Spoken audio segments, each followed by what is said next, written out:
Welcome to my channel, Robin Bookbird. Thank you for coming back. And today we will be talking about Caraval by Stephanie Gopler. So come and join me. This is a spoiler review. I just want to make that clear. Just in case you are planning on reading this, I don't want to be the result of spoiling something really big for you that you will later, get upset with me about. I don't want that. So, warning. This is a spoiler review.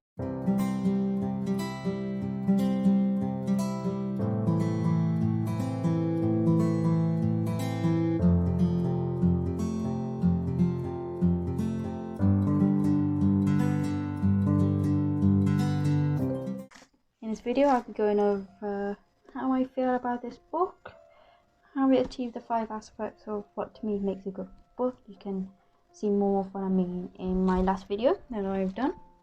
I'm just going to briefly go over that right now. So the way I look at whether a book is good and how I do my reviews is that I split it up into 5 areas. So the first area that I look at is world building. World building to me is very important. So I'll be talking about how I felt about the world building in Caraval and how Stephanie Gopler has built up her world, and whether I like it or whether I don't like it, and that kind of thing. The second thing I look at is character development.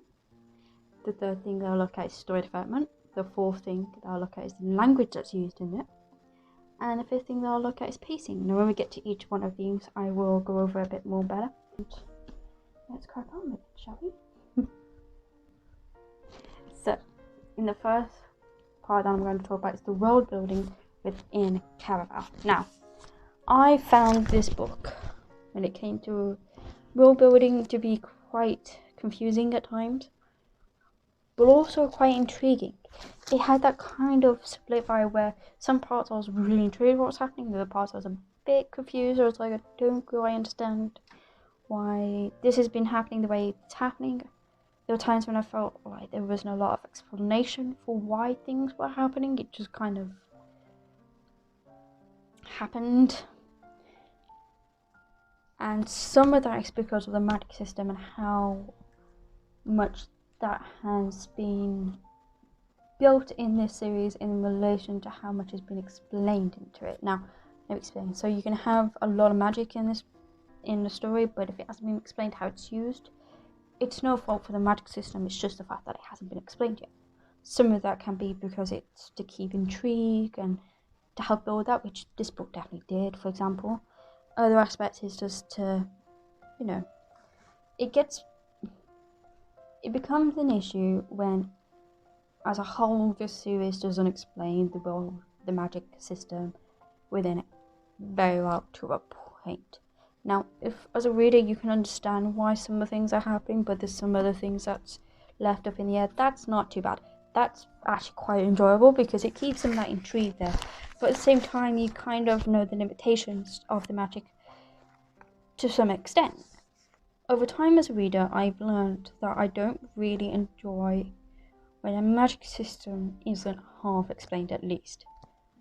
1 minute there's a limitation on something, and the next scene there isn't, and it's like, that doesn't make sense to me, because our world, for example, is built on physics, and the limitations of those physics. For example, the laws of Newton, for example. And I think magic is quite similar in this. And there were times when I felt it was quite confusing trying to work out what was real, what wasn't real, what was magic, what wasn't magic, especially towards the end of the book. Now, this is a spoiler review. However, I will, if you don't want to be spoiled. But for example, at the end, when Donatella dies and is brought back to life, I would like in the second or third book for that to be explained. Because I think if it doesn't get explained, it will really lessen my love for this series, because it's important to know how this happened. But if it does get explained, which I'm hoping it does, because from the looks of it in the third book, there's a thing called fates. I don't know what that's about, but from the blurb, that's what I can see. And in magic, fates are, from like and Greek mythology, fate can be very influential things. So that will be quite interesting to see how it works in the series overall. But for this book in particular, I enjoyed the world. I thought the world was really well done. It definitely kept me on my toes trying to figure out what was real, what wasn't real. I just wished a bit more was explained for this story. I think this is also because this story takes place in Caraval, which of course is away from the rest of the world. It's on its own little island. It's very isolated from the rest of the world. So we don't know where the magic is purely due to legend or whether the magic exists in other aspects of the world, but we just don't know. It would be fascinating for that to be explored if Stephanie Garber decided to explore more into the universe, but maybe not with these characters, I don't know. Although, nothing wrong with that. But yeah, I like the world. I just want to know more information about it and see how it works. So for this, I gave it a 4 out of 5 for the world building. Now the world building, as I said, for me got 4 because it's kept me intrigued. I want to know more. And for now, I quite enjoy how the world has been built. I just want a bit more information about how it all works. That's why I got a 4 out of 5. The second part is character development. Now, character development, I felt that Scarlett and Julian, which are basically the 2 main characters of this book, because they're the 2 that we mainly read a lot of, were actually really well developed. I really enjoyed Scarlett's story arc in this book and how she went from being someone who, like myself, is quite indecisive, did then have the courage to take that step over her fate and fight for what she wanted instead of it being pushed onto her by her father. I thought that was really well done and I really enjoyed it, and I really love Scarlett as a character for that. I think she's very brave. She took responsibility of her life, and I think that's really quite an important message to send to girls. That, they don't need other people dictating what they should do, but instead they have the power, the courage to just take forward of their own life and to hold on to it. And I think it's a really lovely message to send in this book. Julian, Julian. I love the fact he went from being a very selfish, arrogant, not a nice person to someone who was quite selfless towards the end and had a lot of courage. And I love the way that their relationship developed. I thought that was really nice, and in relation to it being a character development as well, it wasn't just kind of out of the blue. I felt the romance was done quite well, which so shocked me because I don't really like romance in stories, but I actually quite liked it. It didn't become too much down, I hate when romance is shoved too much down your throat, but it was enough to just sort of, it felt natural, and I like that. I like it when relationships feel natural in a book, and I felt that Julian's character development, because I think through meeting Scarlett and wanting to be a better person for her, worked really well. So yeah, I love Julian and Scarlett. I thought they were great characters. Now, coming on to Donatella, for example, to me, she was a character that I struggled with in the story. I felt like we just didn't really see enough of her to get to know her. And at the beginning, as a reader, you're meant to kind of look at her and think she's quite selfish. But towards the end, you then realise how selfless she actually is, which I do love that about her. She was willing to die for her and Scarlett's freedom, and their sister bond is really strong, and I really love that. I hope that in the later series the romance doesn't kind of overtake that, because to me, I think the sister bond is one of the biggest strengths of this series. Mainly because, you know, the reason for Scarlett's development in this series is not because of Julian at all, which I absolutely love. It's because of Donatella. It's because of her sister. She wants to find her sister. She wants to free her.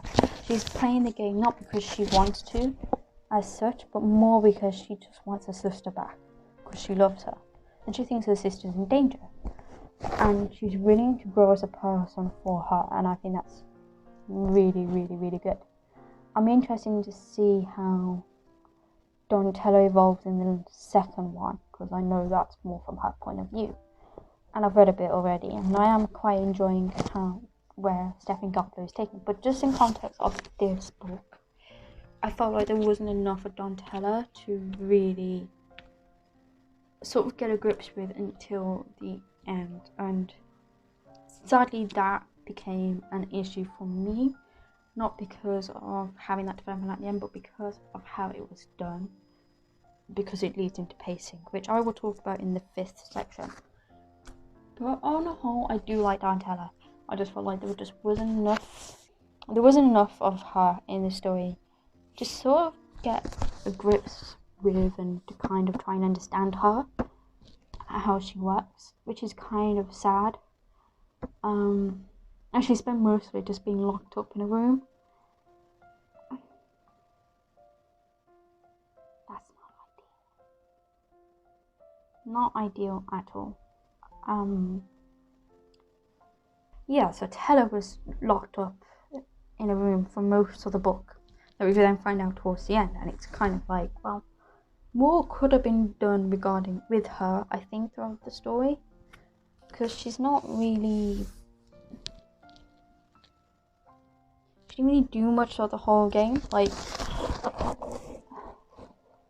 and it wasn't even to, like, protect her, because Caraval is meant to be a safe place, as much as it pretends that it's not. I just wish that more was done with Tella.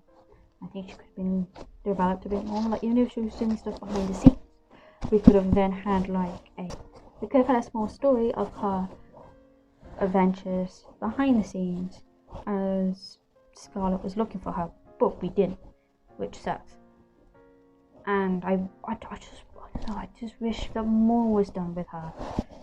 It would have just been so much better if it was. So yeah. What was the legend?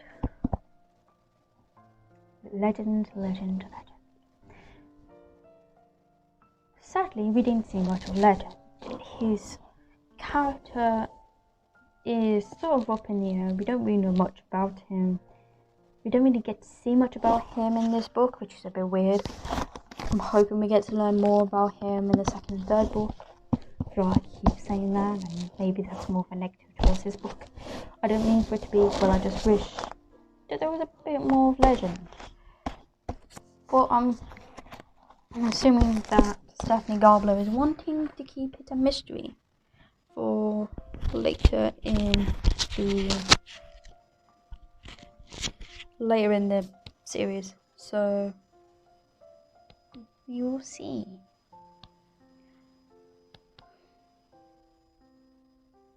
I think overall I'm going to give the character development of this book a 4 out of 5, although I might end up changing my mind about that at some point, but for now it's a 4. I think the main 2 characters, it was done really, really, really, really well, and I think that kind of outweighed the negative aspect of this, of the more minor characters that weren't developed quite so well for now. But if it's something that continues on through the next, for the 2nd book and the 3rd book, that may tarnish how I feel about the series as a whole. But for the 1st book, it was good. So story development is the next one, and I felt like the story was Scarlet's story. No, yeah, I felt like the story was interesting. It was very,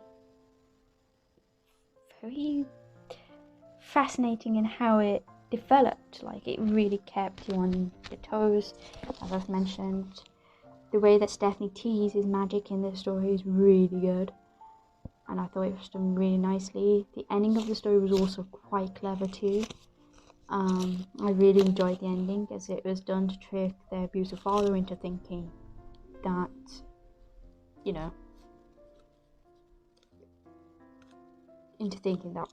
spoilers, Teller is dead, when she isn't. And I thought that was really well done. And it was one way to kind of get their abusive father, leave him alone. I think the way it handled abuse in relation to Scarlet and Teller's character, I think, is to remain to be seen. But overall, I think it was done quite well. I think there's definitely room for improvement, but I actually really like how it did it, because it wasn't so much as seeing the effects of abuse on them. It was more of how to get Scarlet to realise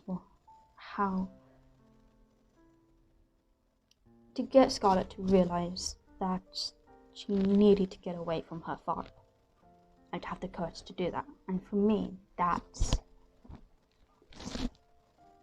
really important, because I think sometimes it's not always just about seeing the after effects or the effects of circumstances like abusive situations. Sometimes it's about seeing how this person escaped these situations, and that it showed it quite well. Like, not to the point that it was too dark.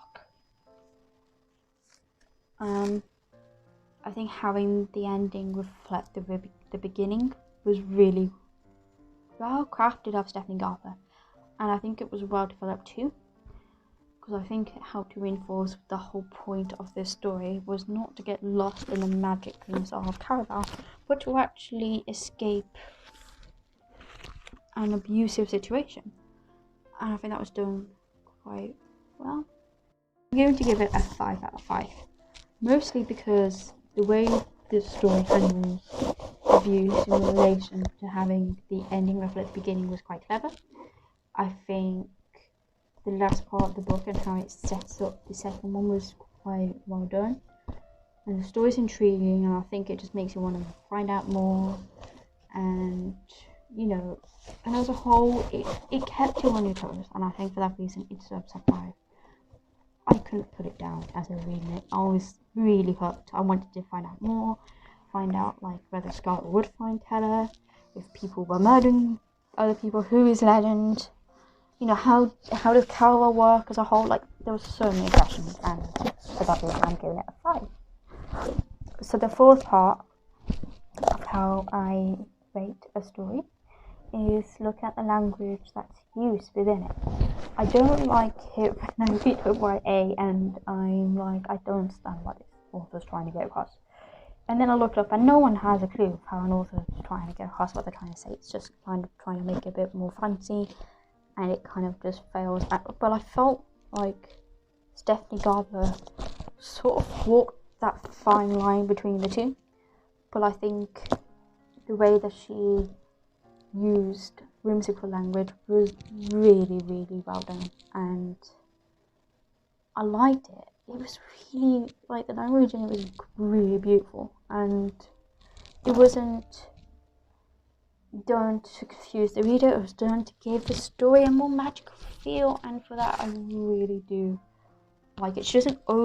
I felt like she didn't overly make it too whimsical, because I think that would have ruined it.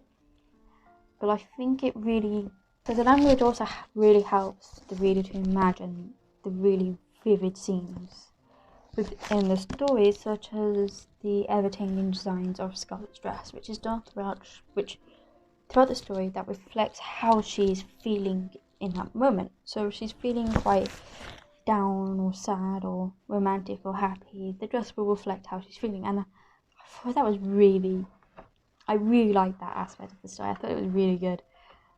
It was something I really enjoyed. And for that, I'm going to give the language in the story a 5 out of 5.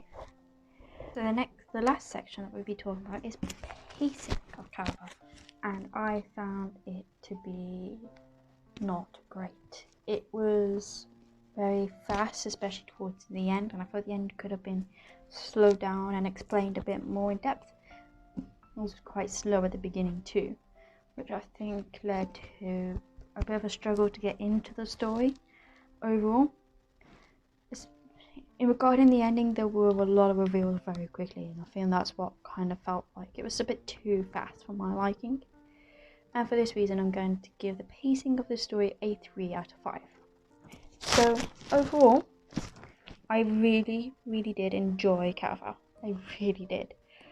There were some issues in the story, such as the pacing, that I struggled with, and I hope that I hope it's improved by book 2 and 3. But I 100% recommend this book, especially if you want something magical, mystical, a bit of an escapism from what's happening in this world. Definitely give this book a 5 out of 5. The reason why it got a 5 out of 5 is because it achieved a 21 out of 25 score, which averaged out to about 84%. And because it's over 80%, it's 5 out of 5. Now, if it fell below 20%, it would have got 1 star, 20 to 42 stars, 40 to 63 stars, 60 to 84 stars, and 80 to 105 stars. So it's definitely on the lower end of a 5-star rating. Just scraped it, and I think that's because of the story and also the language used in the story. But I'm happy with it. I'm happy with a 5-star rating. It may change over time, but yeah. So thank you so much for joining me on this, and I hope you join me for the next review, which will be legendary. So thank you. Bye.